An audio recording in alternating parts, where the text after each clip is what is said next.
பிஜேபியோட வேட்பாளர் பட்டியல் வந்திருக்கு. அதுல அண்ணாமலை பேர் இல்லைன்றது ஒரு பெரிய நியூஸா மாறி இருக்கு. எலெக்ஷன்ல பெரிய இம்பாக்டா இருக்கும்னு பாக்குறீங்களா? இப்ப பாஜகவுடைய வேட்பாளர் பட்டியல் டிலே ஆனதுக்கு அண்ணாமலை இந்த தேர்தலில் போட்டியிட போகிறாரா போட்டியிட போகலையா அப்படின்ற ஒரு டிஸ்கஷன் அப்படின்றது உருவானது. அதுவும் ஒரு காரணமா இருந்தது அப்படின்னு சொல்லிட்டு இருந்தாங்க.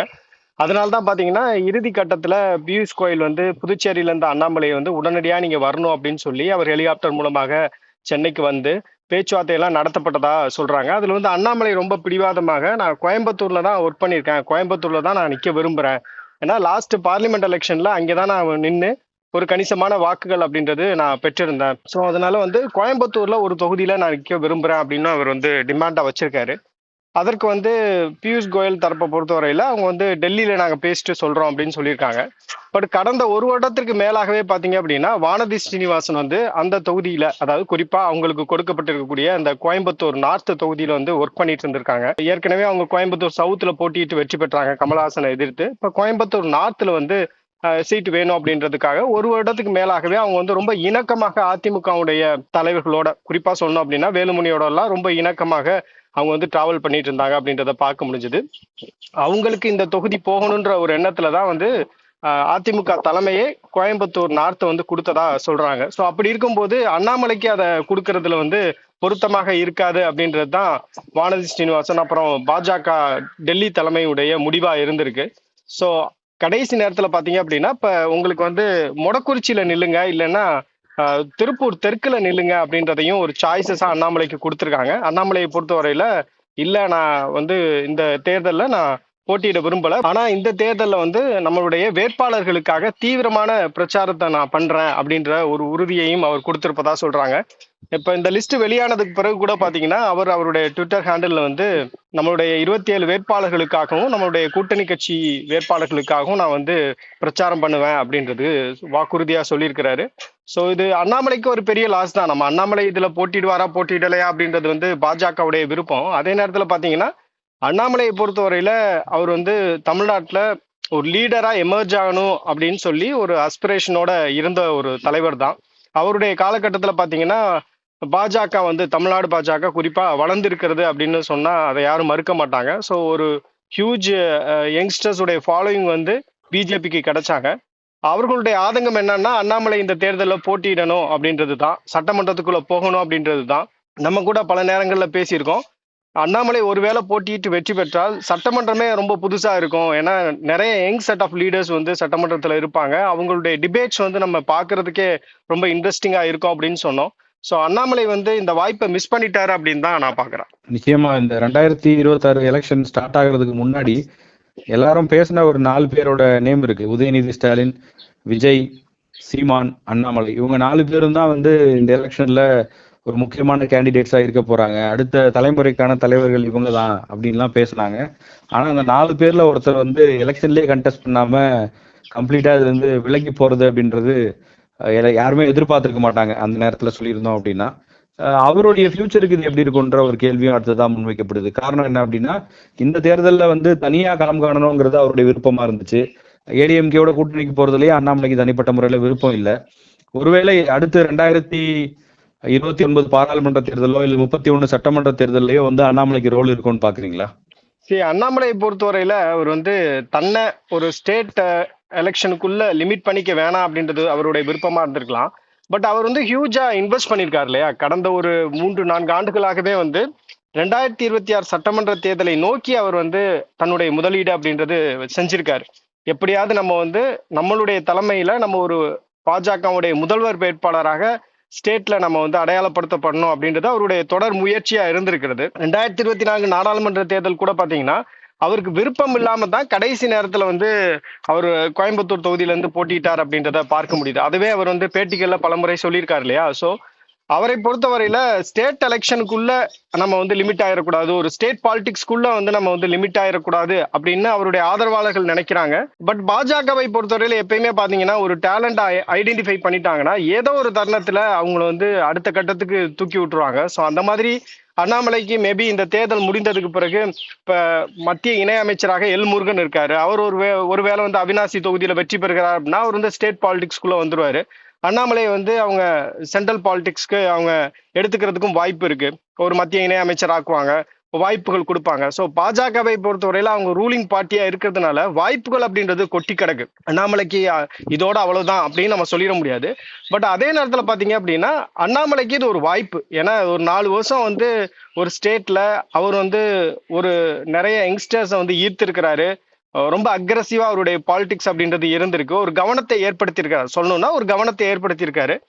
அதை வந்து அவர் வந்து யூட்டிலைஸ் பண்ணிருக்கலாம் இந்த தேர்தல் அரசியல் மூலமாக, தேர்தலில் போட்டியிடுவதன் மூலமாக. ஒருவேளை அவருக்கு வெற்றி கிடைத்திருந்தது அப்படின்னா அதை வந்து அவர் வந்து கொண்டாடலாம், அவருடைய ஆதரவாளர்கள் கொண்டாடலாம். அவர் வந்து ஒரு லீடர் மெட்டீரியலா எமர்ஜ் ஆகிறதுக்கான வாய்ப்பு அப்படின்றது இருக்கு. ஏன்னா அவர் இதுக்கு முன்னாடி 2 தேர்தல்கள்ல போட்டிட்டு இருக்காரு. 2021 சட்டமன்ற தேர்தலில் அரவக்குறிச்சி தொகுதியிலேருந்து போட்டிட்டாரு. 2024 கோயம்புத்தூர் நாடாளுமன்ற தேர்தலில் போட்டிட்டாரு. 2லுமே தோல்வி அடைந்திருக்கிறார். இன்னும் அவர் வந்து ஒரு தேர்தல் வெற்றியை பார்க்கல. ஸோ இப்போ எலெக்ஷன் அப்படின்றது வருஷம் வருஷம் நடக்கக்கூடியது கிடையாது, இல்லை மாசம் மாசம் நடக்கக்கூடியது கிடையாது, 5 வருஷத்துக்கு ஒரு முறை நடக்கக்கூடியது. ஸோ அப்படி வரக்கூடிய அந்த வாய்ப்பை வந்து அவர் தவற விட்டுட்டார் அப்படின்றது தான் பலருடைய கருத்தா இருக்கு நான் பாக்குறேன். இதுல நிறைய நட்சத்திர வேட்பாளர்களையும் பாக்குறோம். வழக்கமா ஒவ்வொரு தேர்தலையும் பிஜேபியோட கேண்டிடேட்ஸா இருக்கிறவங்க சிலரை ரிப்பீட் பண்ணியிருக்காங்க. உதாரணத்துக்கு தமிழிசை சவுந்தரராஜன், அதே போல எல் முருகன், வானதி சீனிவாசன், இவங்க எல்லாருமே வந்து இப்ப வானதி சீனிவாசன் தான் சிட்டிங் எம்எல்ஏவா இருக்காங்க, நயினார் சிட்டிங் எம்எல்ஏவா இருக்காரு. தமிழிசை சவுந்தரராஜனும் தொடர்ந்து பல தேர்தல்களில் அவங்களுக்கு வாய்ப்பு கொடுக்கப்பட்டிருக்கு, அவங்களால வெற்றி பெற முடியல. எல் முருகனும் அதே மாதிரி தான், அவரால் வெற்றி பெற முடியல, ராஜ்யசபா எம்பி ஆகி மத்திய இணையமைச்சரானாரு. இந்த முறை இவர்களுக்கான வெற்றி வாய்ப்பு இருக்கும்னு பாக்குறீங்களா? இப்ப இந்த பாஜக வேட்பாளர் பட்டியலை பார்க்கும்போது ஒரு சிலருடைய பெயர்கள் வந்து கவனத்தை தான் பெறுது. அவங்க வந்து ஒரு 5 பெண்களுக்கு வந்து வாய்ப்புகள் கொடுத்திருக்காங்க. இப்ப மயிலாப்பூர் பாத்தீங்க அப்படின்னா தமிழிசை சவுந்தரராஜன் அவங்க போட்டிடுறாங்க. மொடக்குறிச்சியில வந்து கிருத்திகா சிவகுமார் போட்டிடுறாங்க. கோயம்புத்தூர் நார்த்ல வந்து வானதி சீனிவாசன் போட்டிடுறாங்க. அதே மாதிரி அறந்தாங்கில வந்து கவிதா ஸ்ரீகாந்த் அவங்க போட்டிடுறாங்க. விளவங்கோடுல விஜயதாரணி போட்டிடுறாங்க.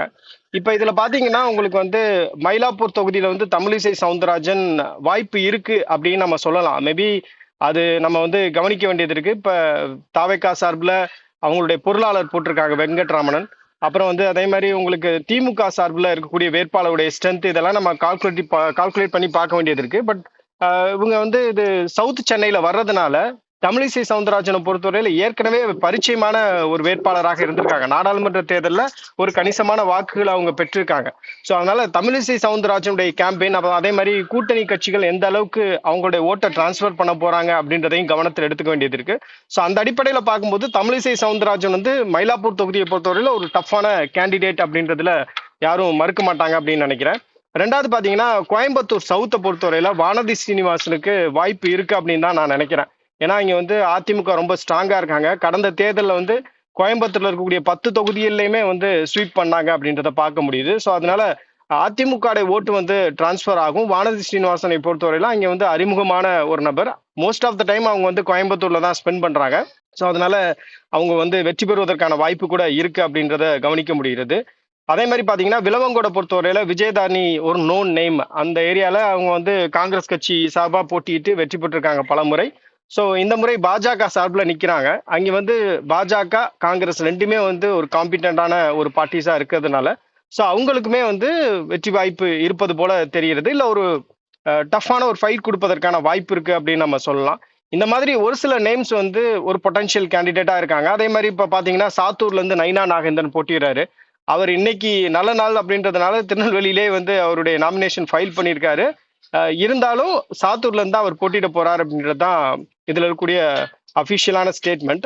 ஸோ சாத்தூரை பொறுத்தவரையில அவர் வந்து அவருடைய சாய்ஸ் தான் அப்படின்னு சொல்றாங்க. அப்ப அங்க வந்து அவர் கிரவுண்ட் ஒர்க் பண்ணியிருப்பதற்கான வாய்ப்பு அப்படின்றது இருக்கு. ஸோ நைனா நாகேந்திரனுக்கும் ஒரு சான்சஸ் அப்படின்றது இருக்கு. அப்புறம் மதுரை சவுத்துல பாத்தீங்க அப்படின்னா ராம ஸ்ரீனிவாசன் அவர் ஏற்கனவே நாடாளுமன்ற தேர்தலில் கணிசமான வாக்குகள் வாங்கியிருந்தாரு அந்த தொகுதியில. ஸோ அவருக்குமான அந்த வெற்றி வாய்ப்பு அப்படின்றது கொஞ்சம் காம்படிட்டிவா இருக்கும். அவர் ஜெயிப்பாரா இல்லையான்றது தெரியாது. பட் ஆனா வந்து ஒரு க்ளோஸ் டஃப் ஃபைட் கொடுப்பதற்கான வாய்ப்பு இருக்கு அப்படின்னு சொல்றாங்க. அதே மாதிரி வாசுதேவநல்லூர் தனித்தொகுதி அங்கே பாத்தீங்கன்னா ஆனந்தன் ஐயாசாமி அவர் வந்து ஜோகோ பேக் பண்றாங்க. அதே மாதிரி அவர் 2-3 தேர்தலில் வந்து தனக்கு வாய்ப்பு வரும்னு வெயிட் பண்ணிட்டு இருந்தாரு. அங்க வந்து கள அரசியல் நல்லா பண்ணி வச்சிருக்கிறாரு அப்படின்னு சொல்றாங்க. ஸோ ரொம்ப பரிச்சயமான ஒரு முகமாக இருக்கிறார்.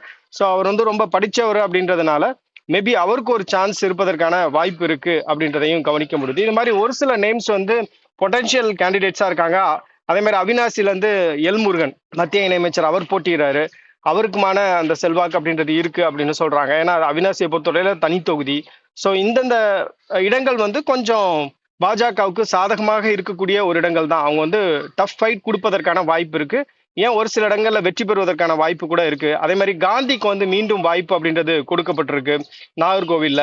அதே மாதிரி பாத்தீங்க அப்படின்னா மொடக்குறிச்சியை பொறுத்தவரையில ஏற்கனவே அவங்க வெற்றி பெற்ற தொகுதி தான். ஸோ இதனால பாஜகவுக்கும் ஒட்டுமொத்தமாக நம்ம வந்து அவங்களால வெற்றி பெற முடியாது அப்படின்னு சொல்லிட முடியாது. ஒரு சில தொகுதிகள் வந்து அவங்களுக்கான சாதகமான தொகுதிகள் தான் கேட்டு வாங்கியிருக்கிறாங்க. அந்த தொகுதிகள்ல எப்படி வந்து கூட்டணி கட்சிகளுடைய வாக்குகள் வந்து டிரான்ஸ்பர் ஆக போகுது அப்படின்றத பொறுத்து தான் வந்து அந்த வெற்றி இருக்கும் அப்படின்னு நான் நினைக்கிறேன்.